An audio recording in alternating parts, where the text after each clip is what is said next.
Oh, hi, I didn't even notice you there. I'm having a very lazy day. And that's why in today's episode, I'm gonna talk about how I was schooled by my grandma, 72-year-old lady, about saving seeds the laziest way that I've ever seen. Now, before we get into that story, I wanna let you guys know that gardening does not have to be difficult. A lot of you write in and there's a litany of things that you hear that you have to do, and there's so many steps, and oftentimes it really confuses and scares away a lot of people from beginning seed saving. And when it comes to seed saving, a lot of you write in wanting to save flower seeds. Now, when it comes to flowers, herbs, vegetables, saving seeds can be one of the most rewarding things that you can do, but there's one of the simplest ways to save seeds that a lot of gardeners just don't talk about. And it's what my grandma taught me, because when I was first getting into gardening, I also was getting into seed saving. And I asked her, because she had a beautiful garden all around her house. And I asked her, how she saved seeds. And she just told me, gave me the method that I'm gonna talk about. I said, well, don't you wait for anything to like dry? Don't you wait for anything to mature? How do you know that things are going to grow from what you're saving, that the quality is gonna be there? And she said, well, Luke, nature has been existing for thousands of years, and it wasn't because of you. And these crops that are growing here, these flowers and herbs and vegetables, they've also been growing for thousands of years. They don't need your help. And so sometimes it's nice just to kind of take a step back and realize systems can still work without us constantly micromanaging things. And so in today's episode, I'm gonna teach you one of the laziest ways to save seeds, and you're gonna have the highest quality and best performing seeds you're probably gonna have in your entire garden.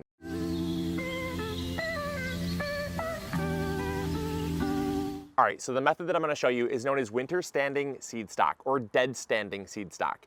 And basically what happens when a plant grows up and dies from winter weather is it stays here. Now, this is one of the benefits of not pulling your garden out in the fall. I talk about this all the time, that not only can this be a really wonderful habitat for things like birds to come and feed, but also insects to live, beneficial insects, but it also gives the opportunity that yes, you may have some volunteers. Absolutely, you're gonna have some volunteers. Get ready for that. But if you use what's called dead standing or winter standing seed stock, you're going to have some super easy pickings for seeds. Here we have, this right here is some cone flower, and this was what we call steel blue cone flower. It's beautiful, absolutely incredible. And what you'll notice is most of the seeds have fallen off here, or some of the flowers have kind of sloughed off. But what we're left with is the bottom parts of the cones, and exposed are all of the seeds that we really are gonna need, more seeds than we're ever gonna need.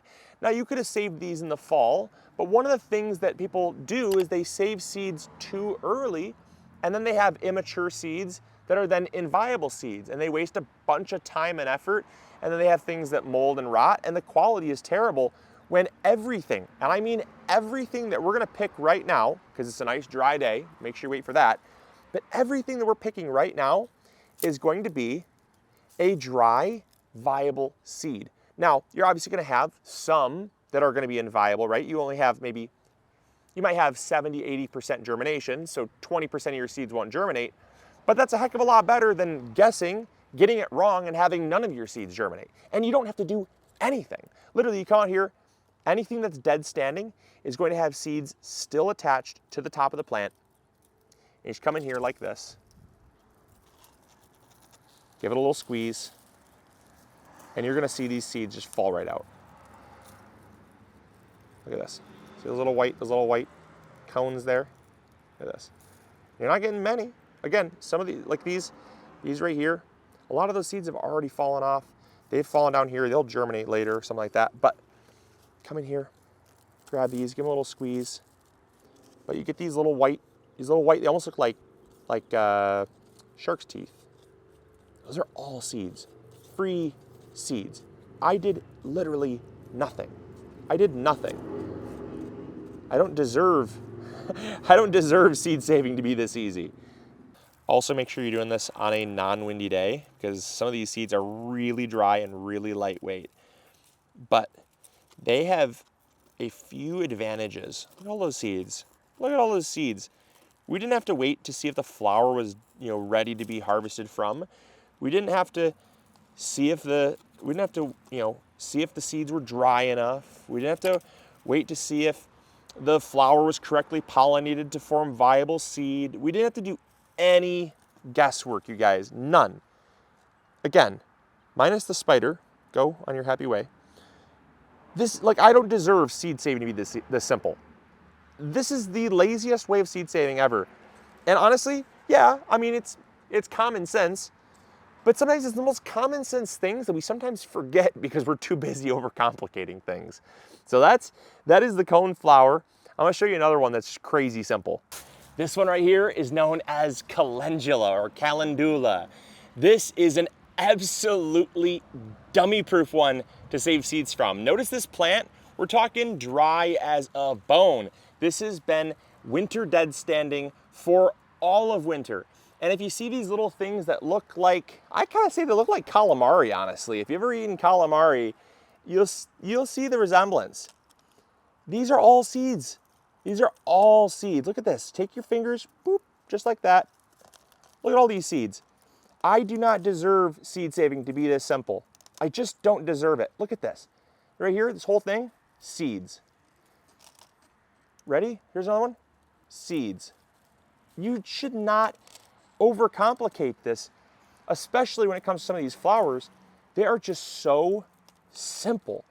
And again, once you know how to do this, once you have some calendula growing in your garden, you're never going to buy seeds again.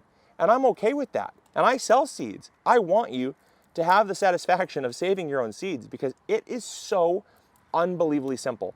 And from those plants, from those flower heads right there, we got probably, I got to kind of like thin out some of this other junk that's not quite seeds, but a little puff of air blows away all that lighter chaff. You're left with like, I mean, look at how many seeds. That is more calendula than you're going to be able to grow in like 4 or 5 years. You're going to have some to take some seed swaps, give to some friends, give some to your neighbor. It's awesome. Super cool. So there's another one. Couldn't be simpler. Here's an herb for you guys. This is dill. Check this out. Look at how easy this is. No big dill, you guys. Look at this. Dill seed. Winter dead standing. The winter killed the plant back. Seeds have dried. They're not on the ground. A lot have fallen on the ground. We'll have a lot of volunteers. That's okay. Either we'll pull them up and treat them like a weed, because a weed is just an unwanted plant, right? They might not be growing there, and we might not want them there. But these we can actually take, we can plant them and put them where we want them. And we didn't have to do anything, you guys. Nothing. We didn't have to do anything. This, I'm telling you, this is the craziest, dumbest, laziest way of seed saving, because honestly, I've been told a gajillion ways, if that's even a number, how to save seeds. And very few people ever mention just how many, probably 60, 70% of the crops that you're gonna be growing, you can literally just let die over winter. And you don't have to worry if this thing's been pollinated, because the inviable seeds will fall away first. When this stuff gets dry, they'll just drift away in the wind. When the rains come and knock them off, they'll get dry, or they'll fall off. But the seeds that are viable, that are properly pollinated, they're gonna dry over winter right on the plant. And the benefit to this is that they have overwintered. They're gonna sprout so much better. They're gonna be properly pollinated, so they're gonna be nice and plump and viable. Ooh, it's getting windy, hopefully don't blow these away. But check this out, look at this. I do not deserve seed saving to be this simple. I just don't. All right, next, marigolds. Couldn't be simpler. Look at this, dead standing. These things are dead as a doornail. But look at this, take these tops off. Look how brittle that is, right? Check this out. Take these, pull them, seeds. Pull them, seeds. You didn't have to do anything. They were properly pollinated because the flower formed, seeds formed. Check this out, look at this. Seeds in the spring. We're like in planting season right now when we're harvesting seeds. These were not growing last week. These were not pollinated last week. These were pollinated like 7 months ago. And look at all these seeds. And look at how easy it is. They're bone dry. They're ready to grow. They're ready to be sown in the soil, ready to be either sown around your garden or taken to a seed swap, given to a friend, given to a neighbor, or saved for another year. It is unreal how simple dead standing seed saving can be. The seeds just, they're here.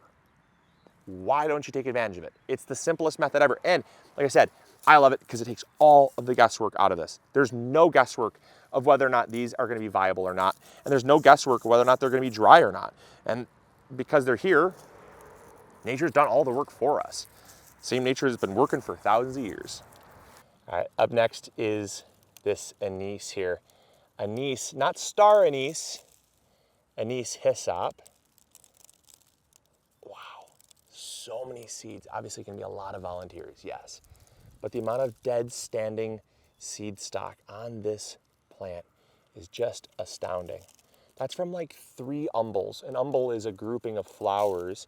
This is an umbel that, see this right here is an umbel that is 1 pad of flowers. Each flower forms a seed, and that umbel can produce hundreds of seeds. Look at this. Dead standing. These are gonna grow. It's like, why complicate this? Not to mention, check this out, look at this. So, okay. So like I said, you're gonna have a lot of volunteers. We're in early spring. Check this out, can I see the camera real quick? All right, come with me, guys. Check this out, look at this. We're gonna go for a trip underneath this plant. Look at all these seeds. These seeds have dropped. Look at all these beautiful seedlings right here. Look at this. These beautiful seedlings, they just want to grow. As I said, you guys, I'll say it again, I do not deserve for seed saving to be this simple. We got bee balm. Bee balm, just like your other examples here. Look at this, dead standing. It's so simple. Take these little flower heads. It's a pretty windy day, so we might lose a few, but that's okay. Tip them upside down. And all those little black flecks are seeds. We didn't do anything.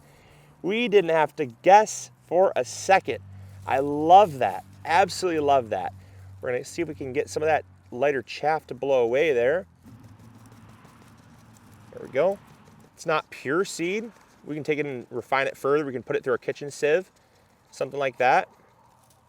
But look at this. Like, you guys, there's probably 100 seeds right there. We didn't even do anything. So that is the method that my grandma taught me. When she was 72 years old, she said, Luke, you are overcomplicating things. You're overcomplicating a lot when it comes to gardening. There's something that's really simple. And it all started with her showing me how she saved black-eyed Susans. That was the flower that she showed me saving. You can do that with that. I mean, you got lemon balm, bee balm, sage, rosemary, so many. We're talking like 60 to 70% of the plants in the plant kingdom can be saved through just coming out after winter kills it off, give it a little squeeze, a little tip, and then sifting out all this other junk that comes with it, and you got seeds. So simple. And again, I'll say it one last time, say it with me, I do not deserve seed saving to be this simple. So I want to thank my grandma Shirley. She passed a while ago, but these are lessons that I've kept with me, and I'm really happy to share them with you guys. So I hope you guys enjoyed. I hope you all get out there and save some seeds, and if nothing else, just give them to a friend, give them to a neighbor. Seeds can be the smallest, tiniest, cheapest gift, but man, they put the biggest smile on people's face, because it's a gift of hope. It's a gift of believing that tomorrow will come, and there's a brighter future of plants and growth and green and happy. And so make sure you save some seeds, even just for that reason. But I hope you guys enjoyed. Hope you all learned something new. And as always, this is Luke from the MIgardener channel, reminding you to grow bigger. Take care. Bye.